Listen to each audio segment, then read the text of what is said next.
Hey, good morning, guys. Welcome back to my YouTube channel. My name is Claude Joseph. In case you're new here, kindly subscribe, like, share, and leave a sweet comment. I'm coming live and clear from my beautiful home here in Burundi, Kenya. No, in Burundi. It's East Africa, to be specific, Burundi, and we are in an African village over here. So we are rocked in, and this day today we are going for a wedding, for a very typical traditional wedding here in Burundi. I can't wait to share with you how people celebrate here, how people just have their wedding, how they organize their wedding over here.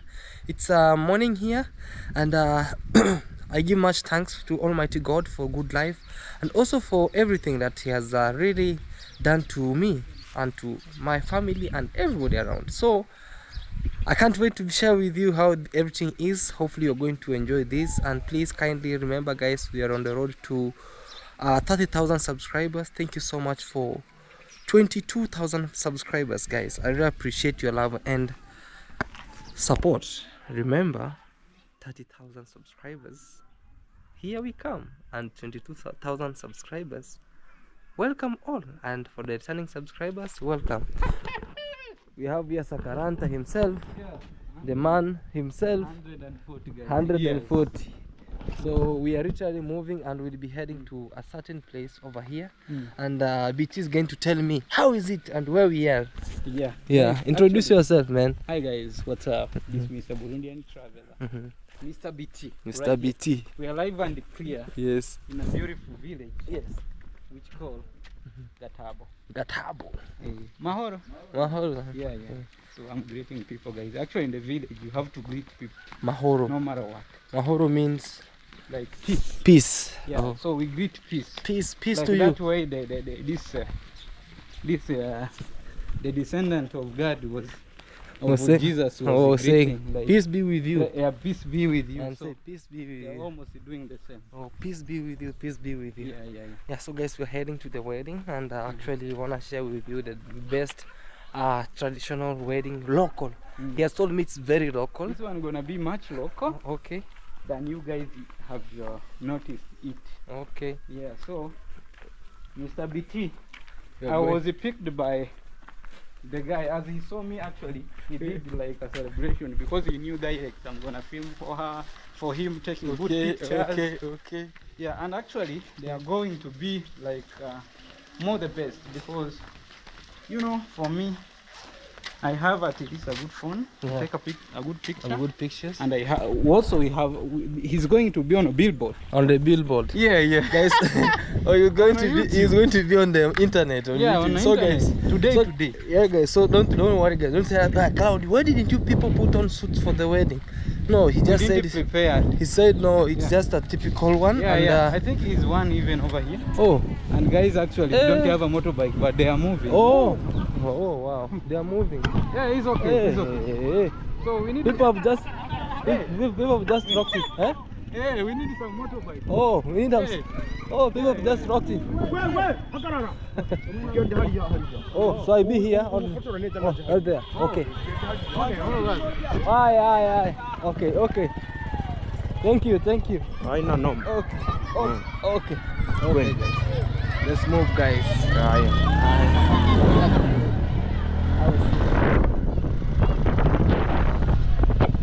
Hey, you look smart, man. I got smart side.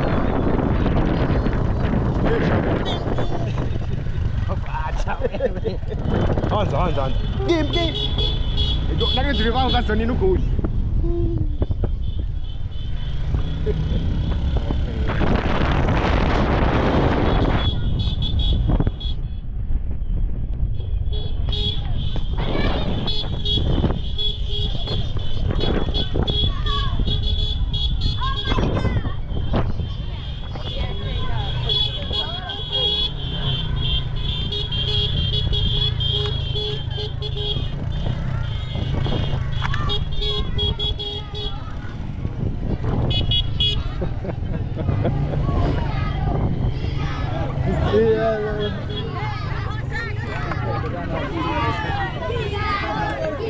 Okay.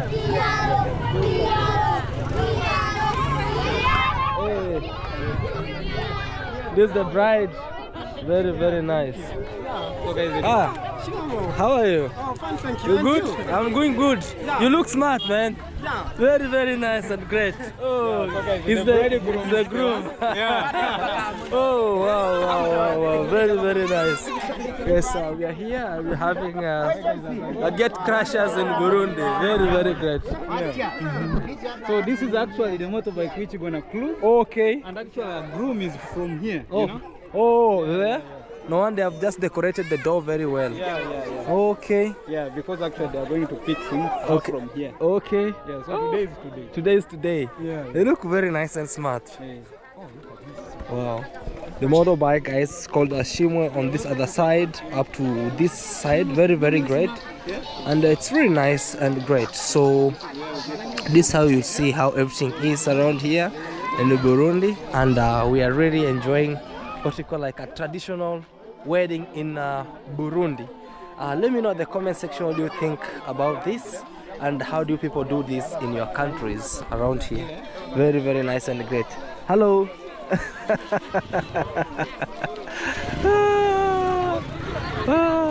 Very, very nice. So let's wait for the kid we see.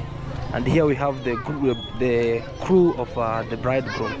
They look very nice and great. Okay. Hi, peace. Yeah.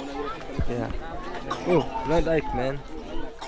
Hi. Mambo poa. Mambo poa. Uko fresh. You good? Naona kwa kweli. Yeah. Naona yuko naonekana. Yeah. Very nice, man. Fresh. Fresh. Thank you, man. Hi. Yeah, guys, we're having the groom here. They look very nice and great and very, very, very clean. You know? Okay. Wanna see? So guys, right now, the story is going to start. Yeah. They are singing from the home. Over there, guys, just standing.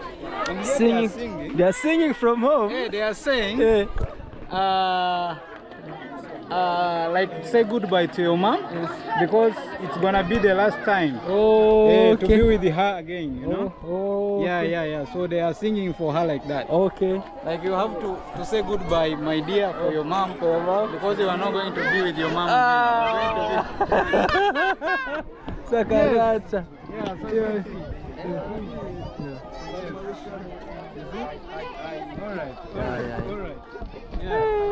Guys, we are enjoying the typical village life over here in Burundi. Yeah, very great and amazing.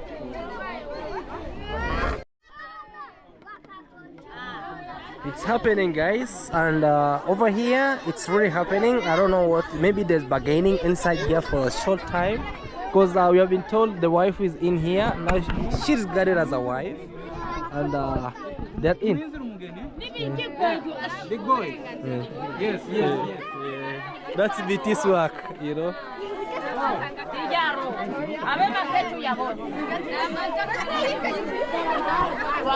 That is the way they do.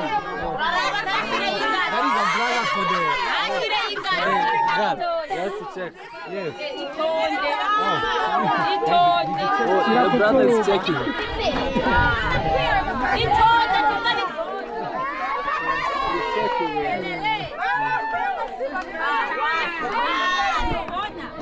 The brother is checking to see if he's allowed. Oh, he's allowed now. Yeah, he's allowed now. Yeah! He's allowed now to go in, you know? Yeah. He's allowed now.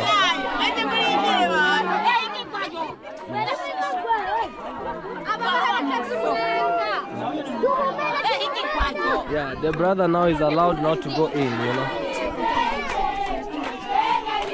Let's wait out and we see how it is. The house is decorated very nice and great for this. And they wanna see. So they actually use what you call like parcels. Parcel or just envelopes. So you put maybe some money in to just see if you just give the brother. So if the brother says no, then there's no wife for you. But if the brother is there, I just accepted, you go in. Yeah. So we are waiting to see. And this is the whole village that we are within over here. The whole village. Very nice. The whole village. Hey, hey.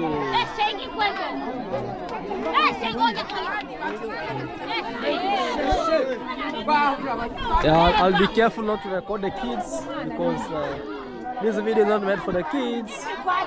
Let's wait, guys. Hey, it's a happy moment.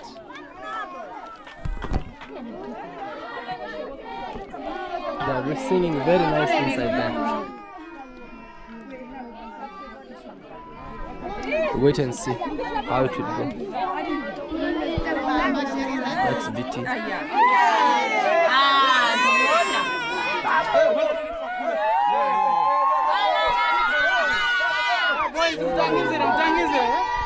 Very nice. Yeah. Very nice.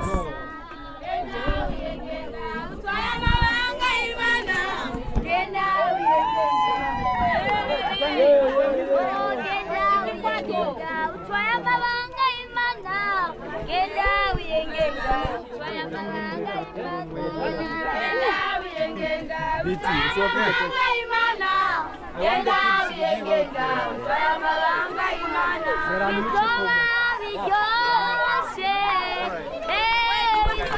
Very nice.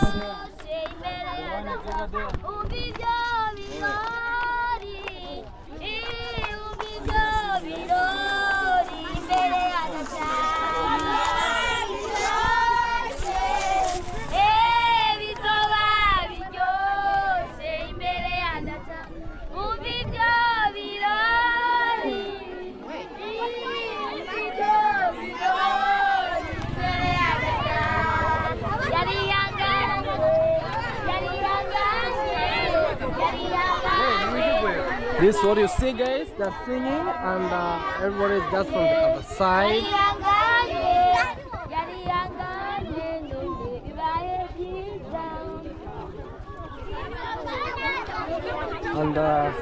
And that's how we are now. They're going to be heading to the maybe to the government, the magistrate, for the good work. So they want to sit over here. Okay, guys. Then it should be directed to the church. Okay, it's direct. Going to be on this side. Burundian wedding. Okay, piki.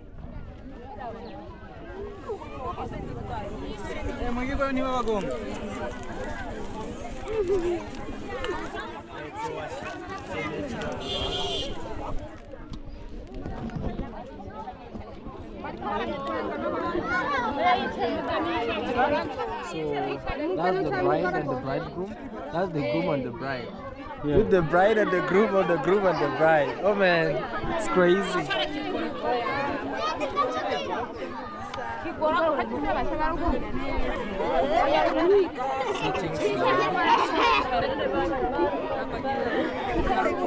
She's married.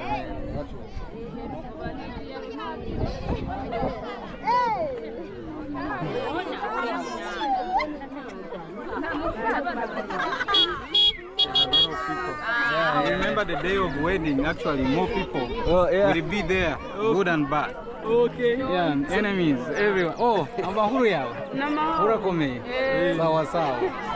Yeah, guys. Yeah, you know. And this is what you see from starting from this side.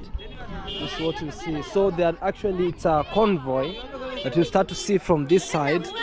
The convoy is going, and the convoy is due to more motorbikes, and they'll be heading on this side.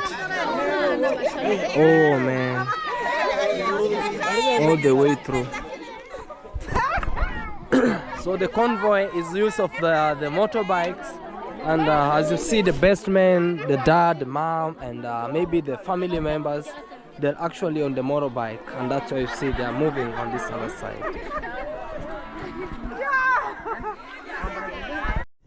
Yo man. These are wedding. Here we go. Yeah. Oh, people, man, now there.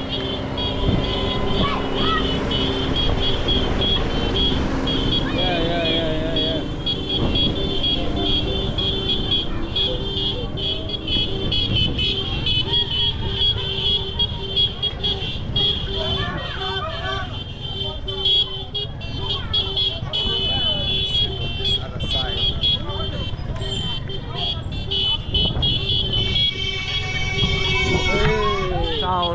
Yeah.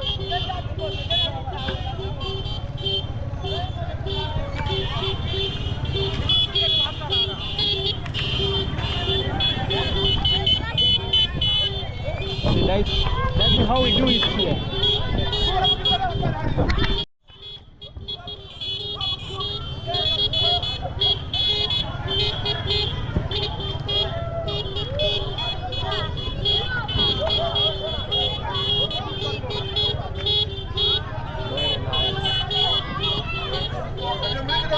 There is no more motorbike actually. It will take another way, but then you drive.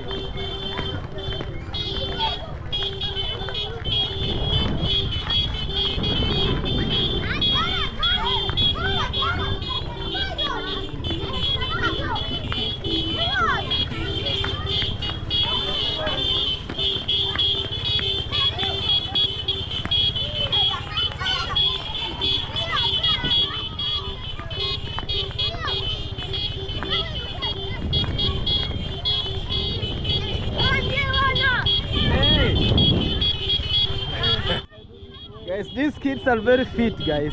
Yeah. The kids are very fit. They run. Now, guys, we are heading to the church, and that's how you see. And yeah, we are heading to the church now.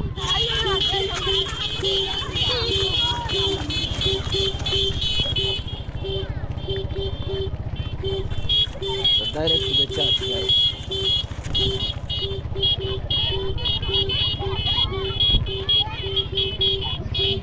The kids are fit.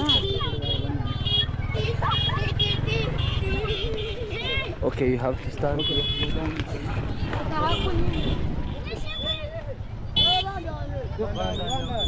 Okay. Right. Record everything here. Yeah, BT.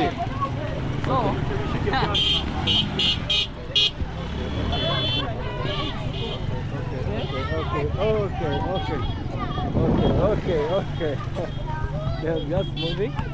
And kids here are literally moving, you know. Weddings for the kids over here, you know. Kids run up and down. So we have to go to the church. And we want to see here. Yeah, thank you.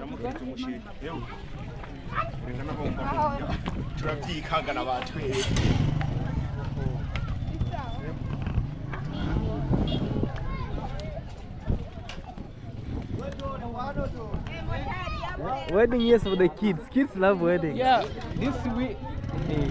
I'm telling you, it's kind of weird. So we have to go and take pictures of these people. Okay. Yeah. The phone is recording. It's recording. So let's take pictures for them.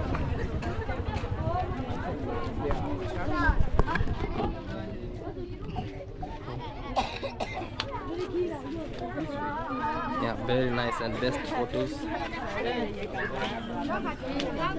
for them a little bit.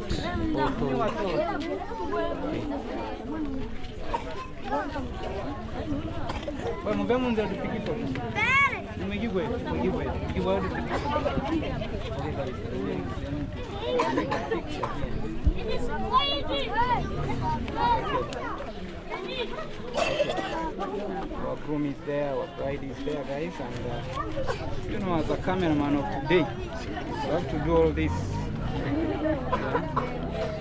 So, wait, how to pick a photo now? Oh, okay. They are between, I guess. All right. Yes. Let's go, guys. Okay. How to just take them some better photos because we have been told. Oh wow, nice. So guys, this is a typical. So let's make some better and great photos for them, for the bride. Now we are heading to the church. So let's see.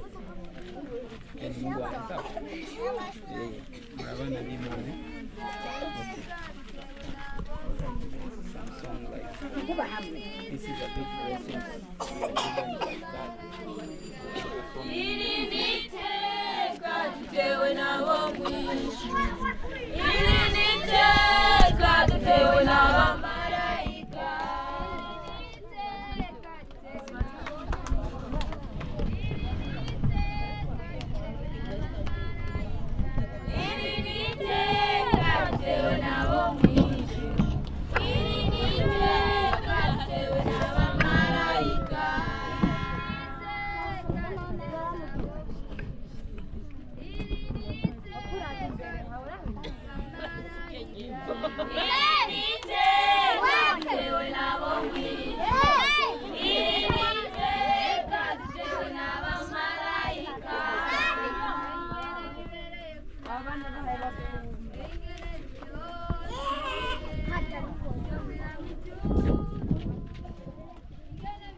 So the problem, these kids, they be there like,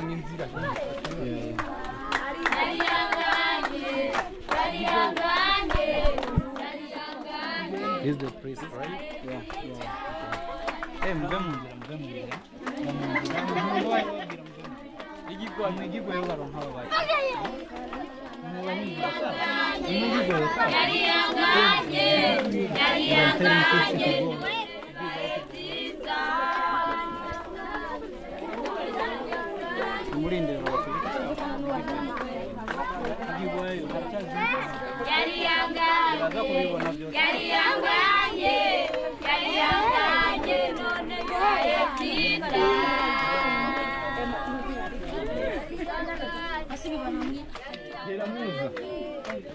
Afasi.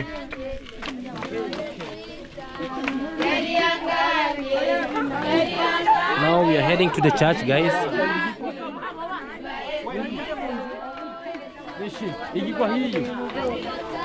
Wait.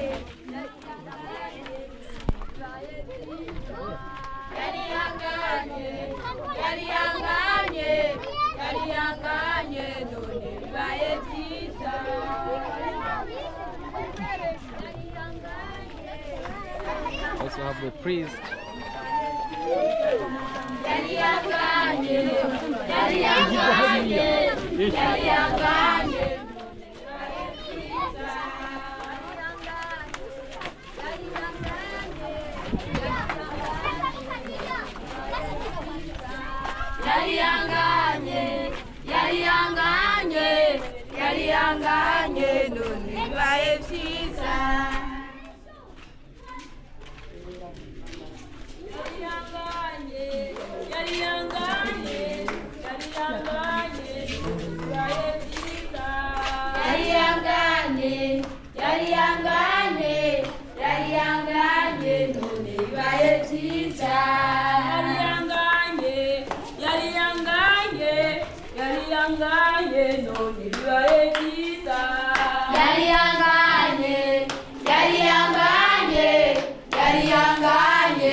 The priest over here, guys.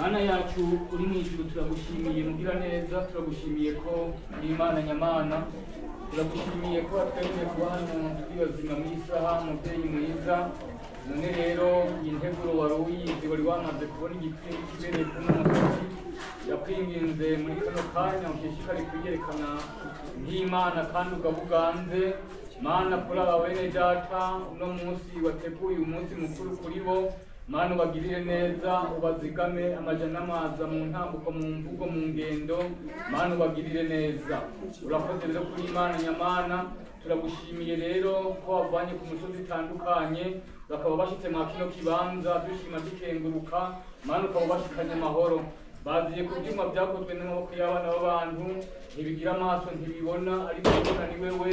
Turagushimiye ko wakoze kubazigama mubyeyi mwiza, umwanya wose baza kumara hano ubagirire neza, baze gusubira mu nzago zabo z'igihe gito aho barindiriye kuza kwawe bari kumwe nawe Mana, kugira ngo Mana urubanza rwawe rugende neza. Mana uhagarare nk'Imana, ube hagati muri bo barongore amajana n'amaza kugira ngo byose bigende neza. Urakoze rero, turase yambura kimaze Satani ntagire ubushobozi n'ububasha ku rubanza rwabo, ntagire ubushobozi n'ububasha mu rugo rwabo, ariko we n'icyubahiro nk'ukuri Imana kugira ngo byose bigende neza. Urakoze kuri Imana nyamana, urakoze ko wamaze kubikora, urabikoresha icyubahiro, ni mu izina rya Yesu ryagiye mu ijuru. Amen.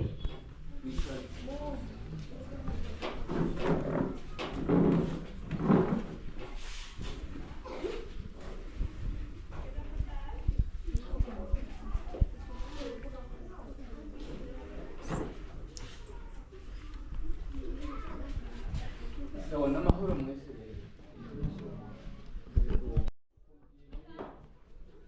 ko turyama amahoro tukongera tukabyuka amahoro. Uno munsi tugihumeka impemu z'abariho turi bazima, nta buhanga twagize cyane, nta giturire twatanze kugira ngo tubyuke twebwe. Tugiye kubiraba no kubyiyumvira, hariho benshi barifuza ko bashobora kubyuka babe bagihumeka nk'uko turiko turahumeka, ariko bitakunze, ubuzima bwabo bwamaze kurangira, ariko rero turacahumeka impemu z'abariho. Urumva rero gushimira Imana twebwe tukiriho, kuko nabo twabwirasa natwe. Rero turabashimiye kwigoro mwabigoye, ko ndabibona mwaje ku maso, ariko n'umwanya mwabikoreye mwaje ku maso, ndabona ko nta kibazo kinini. Hariho umuntu umwe rero muri akamaro kino kibanza kandi kumva zitamupfuyeko yashitse. Murakoze cyane, ariko ndamera nk'uko ndemera nka nyene kugira ngo ababagira rero Imana yamushikanye nawe nyene no gushima Imana, Imana yakoze ko yashitse amahoro. Isigaye abantu bavuye kuri na kuri, ndabona bamwe abo ngaha abandi nabo ngaha, tubahaye kaze mu ishengero rya Kaisara Yinjiri hano mu Gatabo. Yitwa ishengero Kaisara Yinjiri, muri Tanzania niho bakunda kuvuga ngo Kaisara Yinjiri, kuko amamuko niyo ryamutse, ababyeyi niyo bamutse, hanyuma na cyane cyane icyicaro kiri muri Kenya, niho ryamutse. Umubyeyi wacu ari muri Kenya, bashyize Tanzania, bashyize mu Burundi, bashyize muri Congo na Uganda. Rero twese twamuka muri Kenya, abasigaye nibo twishengero duhurikiyemo. Rero turabashimiye abatari bazi ishengero, ni ishengero Kaisara Yinjiri Tanzania, mu Giswahili twakunda kuyivuga, ariko mu Burundi ni ishengero mvugabutumwa Gospel Church. Rero turabahaye kaze mu ishengero mvugabutumwa hano mu Gatabo, abatari basanzwe bahamenyereye, navuga Imana ibahetse gihe. Hanyuma rero agomba kuvuga mpaye mbaza ibyo tumazizanye byiza kabisa, mwarazizanye n'amahoro, ndetse n'igitabo wanjye n'igenda bifite. Ego igisigaye mu mwanya tugomba tujye kwinjira, kandi twinjiye turagerageza kuba abantu bwiza, kuko tugura dufisa saa sita tuguze aha dukoresha isaha, tugerageza tugakoresha isaha kugira ngo mujye mu minsi mikuru hakiri kare, abantu bataha. Wongere usenge Imana, mwari mukuru musenga Imana. Data wera uri mw'ijuru mangira neza amazina y'Umwami wacu Yesu Kristo. Data turagushimye kandi turagukengurukiye rwose twabonye ko dukanira ngaha hantu n'abatumizi imbere z'Imana cyane neza. Data turaguhaye amashimwe, turaguhaye icyubahiro Papa. Nure data turakwinginze ngo ubu nyine turi ngaha, kuva ubu nyine urubanza rumaze gutangura, kuva ibirori byamaze gutangura, turagomba ngo uzubane natwe Imana mw'ijuru.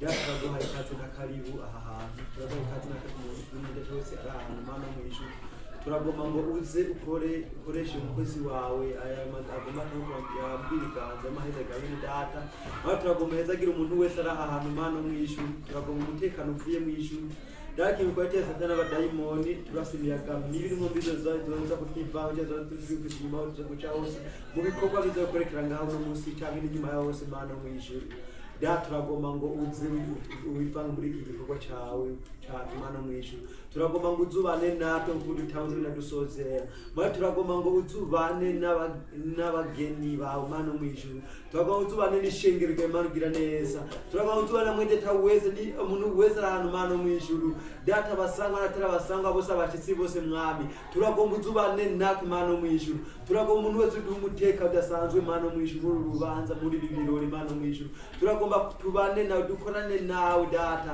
turagomba igitapa kuri ku Mana cyo twagisaba twagishuragije mu izina rya Kristo turanakitanga ndenge n'ikoraniro ryawe ryose Mana mu ijuru data turasabye akayaga kawe kamwe munyera kamanuke kaze kabane nawe kandi twikire mwami Yesu urubukoze gose Mana mu ijuru turagomba kwavuze yo korekera ngata kwengize ngo ubikore data turakwinze ngaho udushoboza Mana mu tugirizo kwa ngato se Mana mu ijuru aho zo ucikora kandi wigaragaze nk'Imana Mana mu ijuru data turakoze kuko bikoze byose mu izina ry'umwami wacu Nazareti amen. So tugomba tugende kwinjira ko uno munsi turabona twibake nyene uko byahuranye n'ibindi bikorwa abatari ngaho basanzwe bamwirenga bafise igikorane kiriko kirabera mu nzwi abarongozi bose niyo bari kandi nagenda kubera ibi rero tugenda kwinjira tukagenda n'umwanya tukagafata iminsi mikuru bishoboka siko basaza buraguriye koti ndabona yuko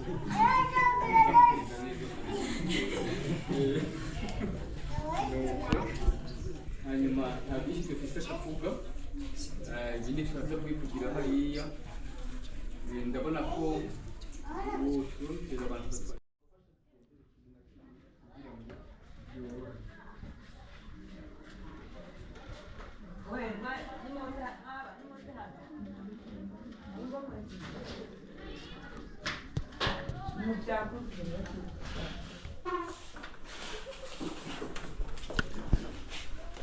abarizi mikoro azini sawa yashobora kubaho umwanya w'uburenganzira mu karirimba n'amahoro. So guys, for sure I don't understand sometimes. That's why I'm going with they were praying, and after that, now we are in church. Maybe you have to sign.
Hi guys. Isaac and Rebecca, you know? Okay. So they have to live together in peace, like Isaac and Rebecca. Okay.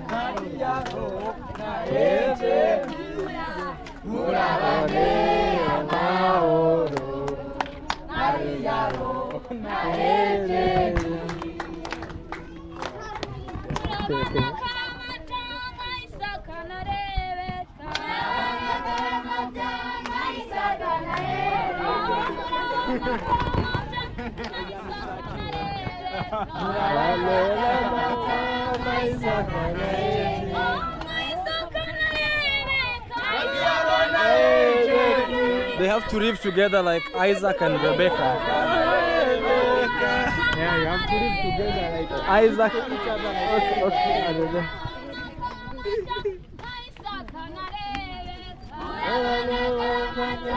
Isaac.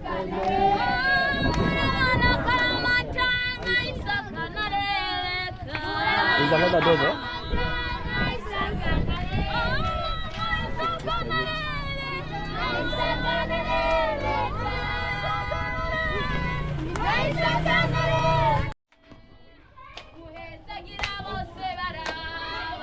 Now we are going to the church now. So there was being advised. Now here we are going in church direct.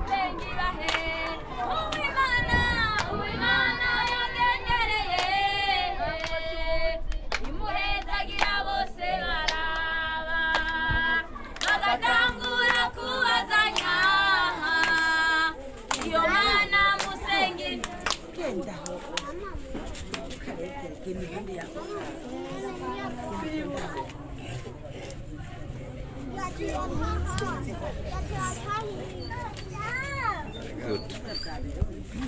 Yeah, look nice.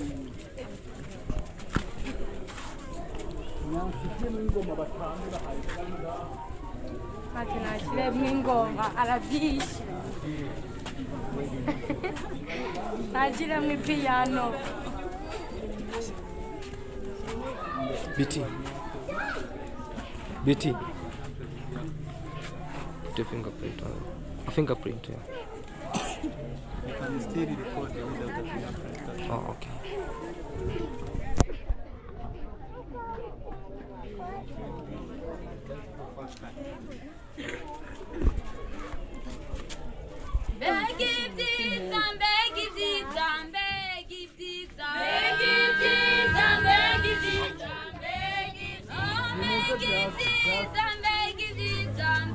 Ngoma yapfuye.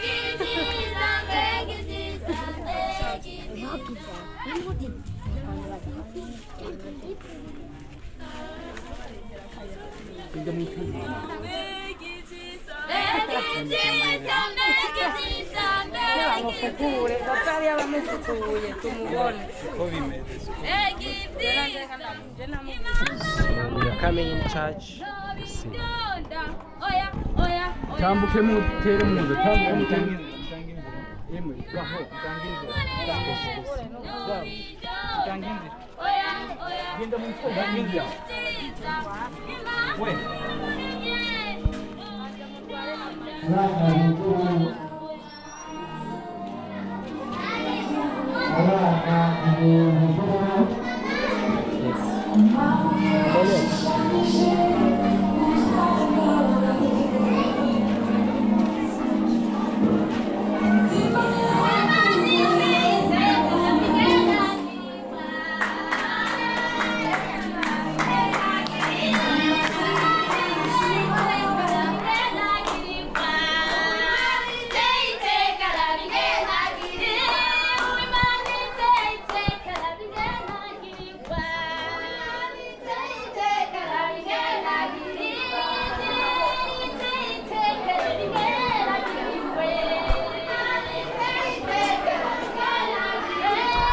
We are in church literally, and that's what's happening.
imigambi mibi byose byataha ahantu turagoye kazi n'akari mu mwami yesu uhereye isaha n'umunota uhagaze ku mwanya ubanza guheramana turagorana turayihaye wowe duteguje mu nzira y'amitego y'abasi botega turagoye kazi mwami yesu ube hano hano iyi saha ushishikara kutubwira neza ubwo ukoze ni mu izina rya yesu mwami wacu n'utwiseze.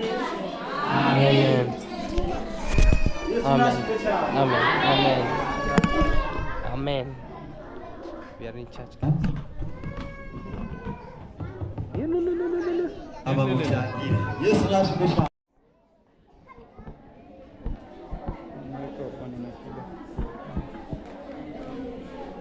Our microphone is not okay, but it's okay, man. You know, it's a village microphone. It took so long even to get that one. Hello.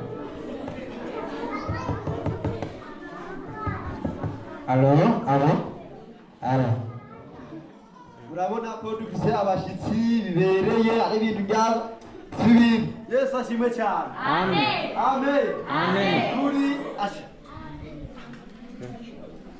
Urahavye urabona birasayangana birabereye asha ukuri ibintu byiza cyane hama ndabona hari abantu bafise umenga icyo bovuga mbona boryoherwa. Amen.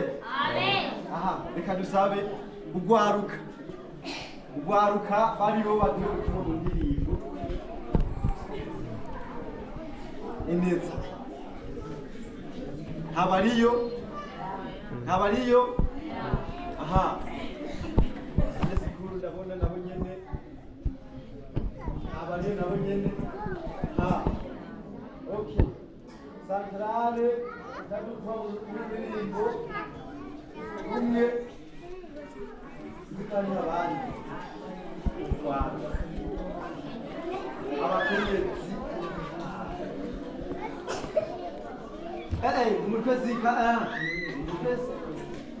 zisanduku okay abakenyezi ururirimbo rumwe hama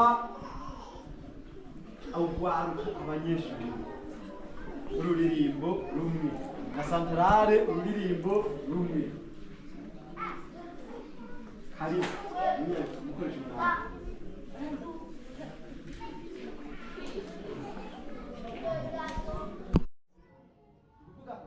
bakanike abari bavugumya ngaha. This pastor is very hilarious. Mama tena na kabiri duhejeje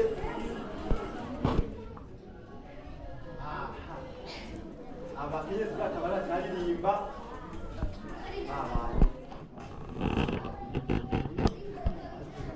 hari indirimbo zibiri santrale n'uririmbo akoze cyane ama umuntu wese ukabyumvamwo urakoma amashi uratamba ukunda ko wicare ukunda ufukame kubera ati ni umunsi wacu amajana 220 amajana 270 na zibiri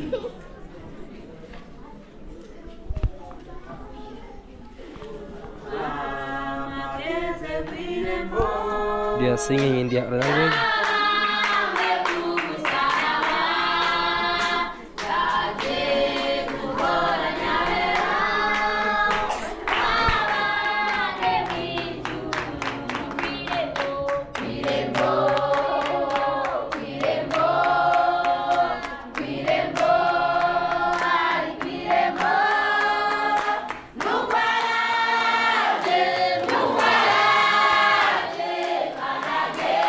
Thank you.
peke yake akamfanyia msaidizi ambaye ndiye hawa Adamu aishi peke yake akamfanyia msaidizi ambaye ndiye hawa ndivyo ilivyolewa nami nimefanikiwa nimepata hawa ubavu wangu nimetembea huku na kule Amerika, Australia, Burundi zima nikatembea Makamba Buhema pale nikakosa mwezi mwema kumbe mke mwema kutoka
Mwami abahezagire. Haleluya. Amen. Engero z'Imana. Haleluya. Amen. Mwami abahezagire. Amen. Mwabana twicare kize kwicare. Amen abahezagire. Amen.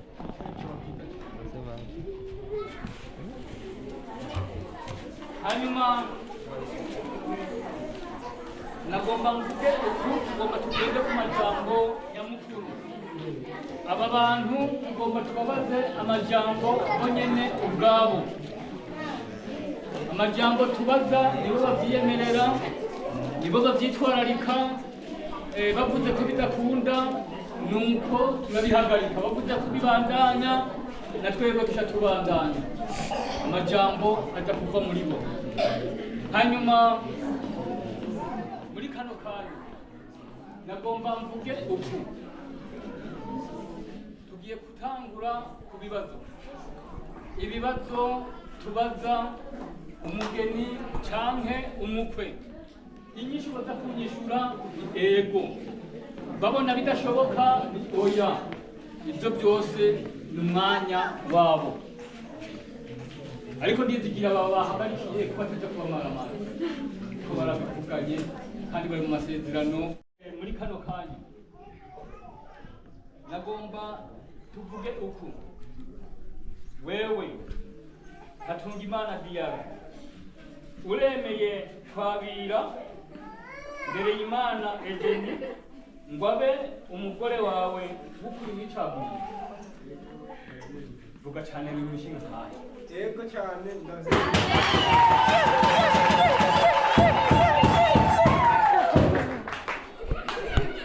imbere y'Imana n'imbere y'ibyagiriji n'imbere ugenze n'akandi canke akomeye mu butunzi canke mu bukene uzomwitaho umurutishe abandi bagabo bose no kubumva nawe kugeza urupfu rubatandukanye.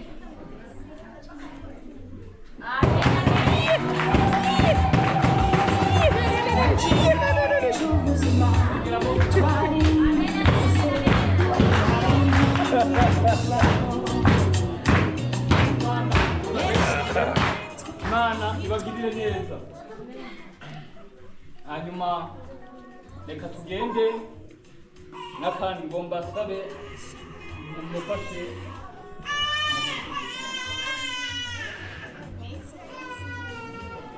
warushe tukote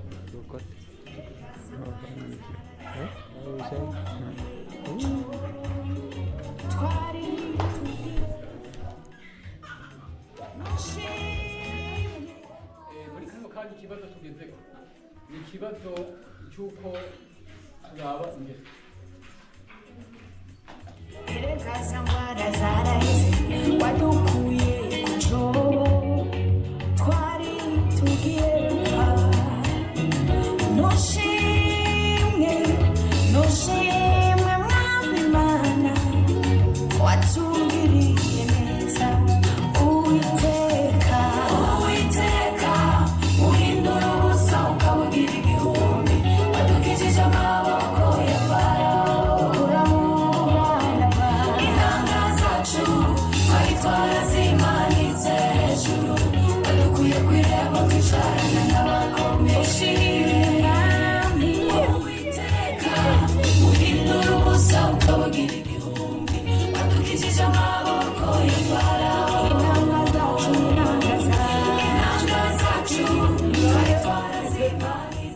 N'akarorero keza k'umuzingi uhese kandi wugaye.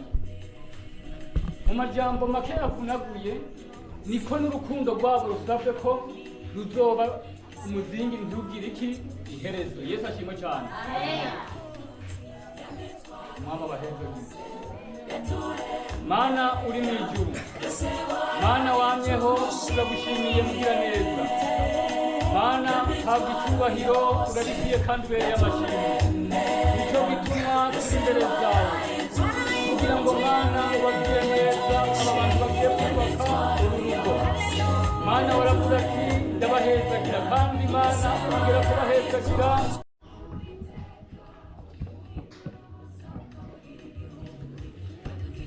Wewe Ndereyimana Ejeni subiramo. Uru rupeta ndarukwambitse iki ni ikimenyetso ko wewe uri umugore wanje n'icyaguriye. Kikaba ari n'ikimenyetso cy'isezerano ko tuzokundana.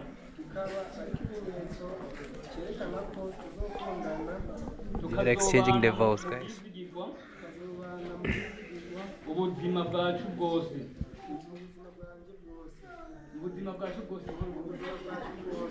Mana urafasha. Amen.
Very nice.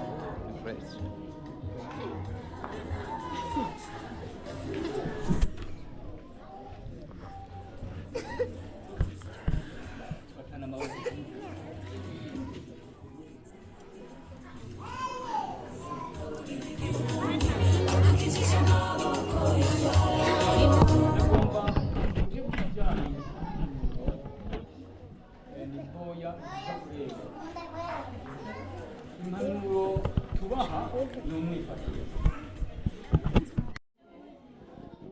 itangazo tugomba tuvugira Breaking news. uyu munsi w'itariki 10 z'ukwezi k'umunani ndatangaje Hatungimana Diaro na Ndereyimana Igeni ko bagiye kubaka urugo rwabo. Data ashobora byose abazigame abafashe amajana n'amaza mu rugo bagiyemo. Imana ibahezagire. Amen.